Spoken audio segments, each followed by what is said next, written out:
Assalamualaikum warahmatullahi wabarakatuh. Perkenalkan, kami dari kelompok 6 yang beranggotakan saya sendiri, Zaki Al-Azam. Lalu ada kedua teman saya, yaitu Kurnia Pradilawati dan Krisdayanti. Di sini kami akan menjelaskan sedikit tentang prasyarat uji t-test, yaitu ada uji normalitas, linearitas, homogenitas, dan uji hipotesis. Yang pertama yaitu uji normalitas, suatu prosedur yang digunakan untuk mengetahui apakah data berasal dari populasi yang distribusi normal atau berada dalam sebaran normal. Distribusi normal adalah distribusi simetrik dengan modus, mean, dan median berada di pusat. Distribusi normal merupakan salah satu distribusi yang paling penting yang akan kita hadapi. Ada beberapa alasan, yaitu yang pertama, banyaknya variabel dependen.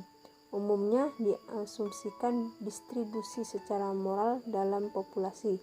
Yang kedua, jika kita dapat mengasumsikan bahwa variabel setidaknya mendekati distribusi normal, maka teknik ini memungkinkan kita untuk membuat sejumlah kesimpulan, baik yang tepat ataupun perkiraan tentang nilai-nilai variabel.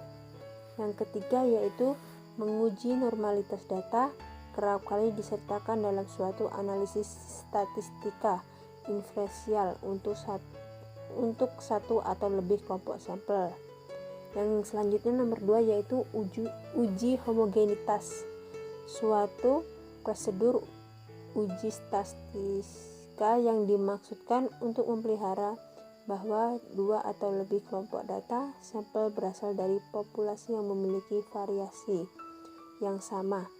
Pada analisis regresi persyaratan, analisis yang dibutuhkan adalah bahwa galat regresi untuk setiap mengelompokkan berdasarkan variabel terikatnya memiliki variasi yang sama. Perhitungan uji homogenitas dapat dilakukan dengan berbagai cara dan metode. Beberapa yang cukup populer dan sering digunakan antara lain uji Hartley, Levene, dan Berlitz. 3. Uji linearitas, suatu prosedur yang digunakan untuk mengetahui status linear tidaknya suatu distribusi data penelitian. Uji linearitas dilakukan untuk membuktikan bahwa masing-masing variabel bebas mempunyai hubungan yang linear dengan variabel terikat. Langkah yang harus dilakukan untuk melakukan uji linearitas adalah membuat pengelompokan skor prediktor yang nilainya sama menjadi satu kelompok data dengan tetap memperhatikan pasangan data pada masing-masing kriteria. Adapun dasar pengambilan keputusan uji linearitas melalui SPSS dan perhitungan, yaitu dengan melihat nilai signifikansi atau SIG dan fitung pada hasil uji linearitas. Jika signifikansi yang diperoleh lebih besar dari A dan fitung lebih kecil dari fabel, maka terdapat hubungan yang signifikan antara variabel bebas dan variabel terikat.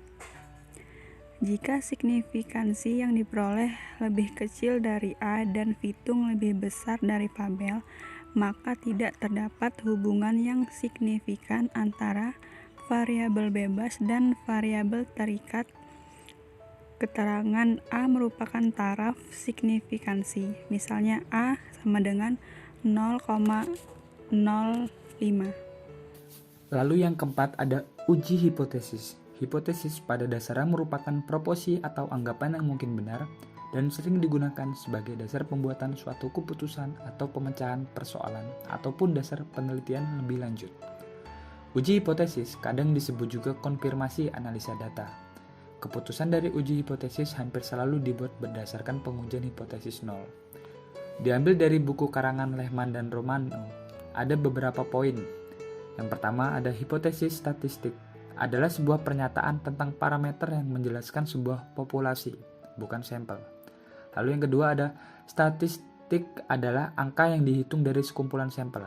Yang ketiga, hipotesis nol adalah sebuah hipotesis yang berlawanan dengan teori yang akan dibuktikan. Yang keempat ada hipotesis alternatif, adalah sebuah hipotesis yang mana ada gabungan yang berhubungan dengan teori yang akan dibuktikan.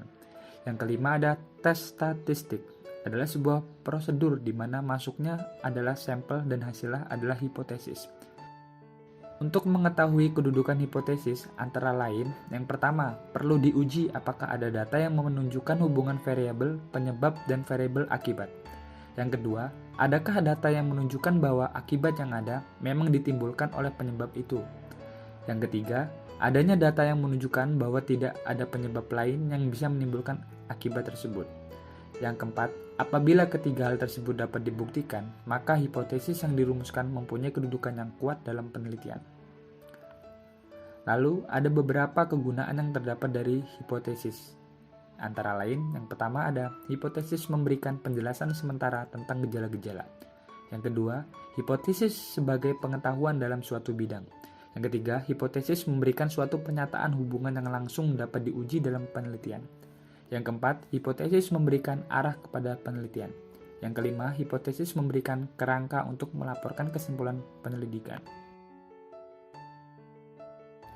Didasarkan atas ukuran sampel, pengujian hipotesis dapat dibedakan atas dua jenis, yaitu yang pertama, pengujian hipotesis sampel besar.